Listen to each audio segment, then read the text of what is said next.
आज में कहा, क्लास सब लोग ध्यान से बोर्ड पर देखो, ये मीन वैल्यू थ्योरम का सबसे मुश्किल समीकरण है। ये सवाल पिछले 15 सालों से लगातार बोर्ड एग्जाम में आ रहा है और हर बार 99% बच्चे इसे गलत करते हैं। बड़े बड़े प्रोफेसर भी इसे हल करने से कतराते हैं। इसलिए अपना एक्स्ट्रा दिमाग मत लगाना, जैसा मैंने लिखा है वैसा ही रट लो। एक भी स्टेप इधर उधर हुआ तो नंबर कट जाएंगे। पूरी क्लास डर के मारे चुप थी। 60 बच्चों की क्लास में किसी की हिम्मत नहीं थी कि मैडम से सवाल करे। कविता मैडम ने चौक से ब्लैक बोर्ड पर सवाल हल करना शुरू किया। Step 1, step 2, step 3। बाहर खड़ा विजय खिड़की की लोहे की ग्रिल को कसकर पकड़े हुए था। वो पलक झपकाए बिना बोर्ड को देख रहा था। उसके दिमाग में गणित के नंबर किसी संगीत की तरह बज रहे थे। वो भूल गया कि वो एक कूड़ा बीनने वाला है। उसे लगा वो उसी क्लास का हिस्सा है। जैसे ही कविता मैडम ने चौथी लाइन लिखी और एक माइनस का निशान लगाकर ब्रैकेट बंद किया, विजय के होंठ अपने आप फड़फड़ाए। गलत है, ये स्टेप गलत है। उसकी आवाज बहुत धीमी थी, फुसफुसाहट जैसी, लेकिन खिड़की के पास वाली बेंच पर बैठे क्लास के सबसे अमीर और बिगड़े हुए लड़के रोहन ने सुन लिया। रोहन को पढ़ाई में कोई दिलचस्पी नहीं थी।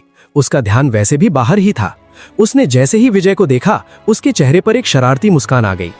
रोहन ने मौका देखकर जोर से चिल्लाया, oh my God, madam madam, देखिए बाहर कौन खड़ा है। वो कचरा वाला हमें घूर रहा है। छी, कितनी गंदी बदबू आ रही है इसकी तरफ से। मेरा तो दम घुट रहा है। इसे भगाओ यहाँ से।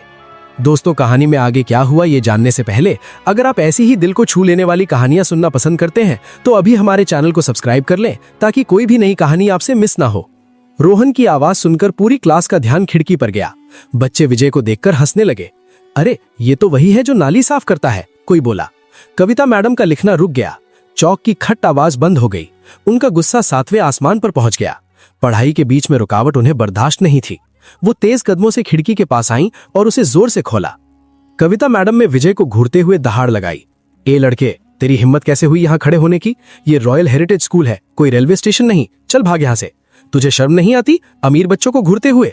अगर 1 मिनट और यहाँ दिखा तो गार्ड को बुलाकर पुलिस के हवाले कर दूंगी। विजय बुरी तरह कांप गया। उसकी आंखों में वो सदियों पुराना डर लौट आया। गरीब होने का डर, छोटा होने का डर। वो अपनी भारी बोरी को कंधे पर संभालते हुए मुड़ा। उसके कदम भारी हो गए थे, लेकिन तभी उसका गणित प्रेम उसके डर पर भारी पड़ गया। उसे लगा अगर आज वो चुप रहा तो गणित हार जाएगा। उसने अपनी फटी हुई जेब को कसकर भींचा, पीछे मुड़ा और कांपती हुई लेकिन साफ आवाज में बोला, माफ करना मैडम, मैं तो बस देख रहा था, मुझे कुछ नहीं चाहिए। लेकिन वो जो आपने चौथी लाइन लिखी है ना, वो गलत है मैडम। किताब में वो फॉर्मूला गलत छपा है। अगर आप वैसे हल करेंगी तो जवाब कभी 0 नहीं आएगा। क्लास में ऐसा सन्नाटा छा गया जैसे किसी ने सबकी आवाज छीन ली हो। लड़कियों ने मुंह पर हाथ रख लिया। रोहन और उसके दोस्तों का मुंह खुला का खुला रह गया। एक कूड़ा बीनने वाला जिसके खुद के खाने का ठिकाना नहीं, वो शहर की सबसे